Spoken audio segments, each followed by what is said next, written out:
A paz do Senhor, povo de Deus, sejam bem-vindos a mais um vídeo do nosso canal, A Última Lamparina. Lembrando que se você está chegando pela primeira vez aqui nesse canal, já peço que você se inscreva, curta, compartilhe, não esquece de comentar se você gosta desse tipo de vídeo. Na descrição tá o link do artigo que nós estamos usando para trazer essa história para nós aqui nesse canal.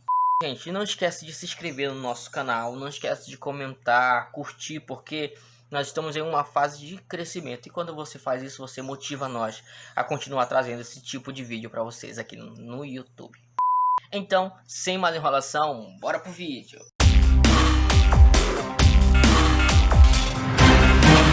No vídeo passado nós falamos um pouco sobre o silêncio do apóstolo Paulo, falamos também do seu primeiro trabalho missionário e agora nós vamos entrar diretamente nas viagens missionárias do apóstolo Paulo. O trabalho evangelístico do apóstolo Paulo vai abranger um período de cerca de 10 anos. Esse trabalho vai acontecer principalmente em 4 províncias do Império Romano: Galácia, Macedônia, Acaia e Ásia. Paulo vai concentrar-se nessas cidades-chave, isto é, no maior centro populacional daquela época. Isso fazia parte do seu planejamento missionário. Enquanto alguns judeus e gentios aceitavam a mensagem do evangelho, logo esses convertidos tornavam-se o núcleo de uma comunidade local. Dessa forma, o apóstolo Paulo alcançou até mesmo as áreas rurais. A estratégia missionária usada pelo apóstolo Paulo pode ser resumida da seguinte forma. Primeiro, ele trabalhava nos grandes centros urbanos para que dali a mensagem se propagasse nas regiões circunvizinhanças, ou seja, aquele famoso telefone sem fio, que antigamente era muito bem usado. Segundo, ele pregava nas sinagogas, a fim de alcançar judeus e prosélitos gentios. Terceiro, ele focava a sua pregação na comprovação de que a nova dispensação e o cumprimento das profecias da antiga dispensação, ou seja, ele tinha uma mensagem central. Quarto, ele percebia as características culturais e as necessidades dos ouvintes, assim ele aplicava tais particularidades em sua mensagem evangélica, ou seja, ele não dava exemplo de coisas que as pessoas não conheciam, mas sim de uma forma que as pessoas pudessem entender e compreender o que ele estava falando. Quinto, ele mantinha o contato com as comunidades cristãs estabelecidas. Esse contato se dava por meio da repetição de visitas e envio de cartas e mensageiros de sua confiança. Ou seja, se ele começava um trabalho, ele visitava esse trabalho, não dava para ele ir, mandava uma carta através de pessoas de confiança, para que aquela carta não fosse desviada ou não chegasse ao seu destino.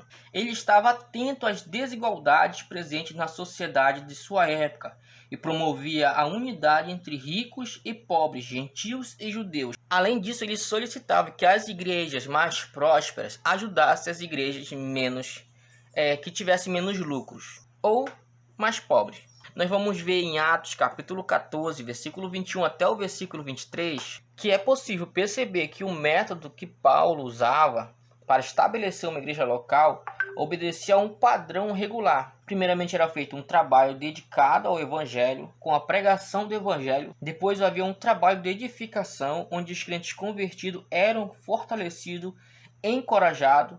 Por último, era escolhido um presbítero para cada igreja que ali fora fundada, para que a organização eclesiástica fosse estabelecida naquele local. Aí vem a primeira viagem missionária do apóstolo Paulo.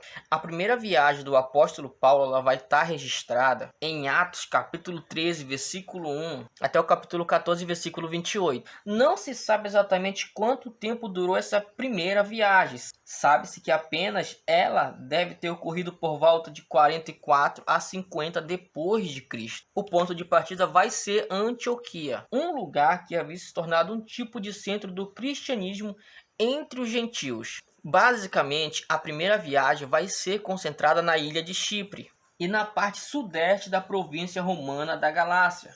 Barnabé foi o líder até um determinado momento da viagem e Paulo seria o pregador principal. João Marcos servia como auxiliador dos missionários principais. Entretanto, João Marcos literalmente abandonou e vai retornar para Jerusalém. A partir desse ponto, o apóstolo Paulo agora vai assumir esse cargo de liderança missionária. E essa foi a primeira viagem missionária do apóstolo Paulo, ou seja, como tudo começou. No próximo vídeo nós vamos falar sobre a segunda viagem missionária do apóstolo Paulo. Então, se você chegou ao final desse vídeo e ainda não se inscreveu, eu peço que você se inscreva, curta, compartilhe, comenta. Então é isso, nos vemos no próximo vídeo. Shalom!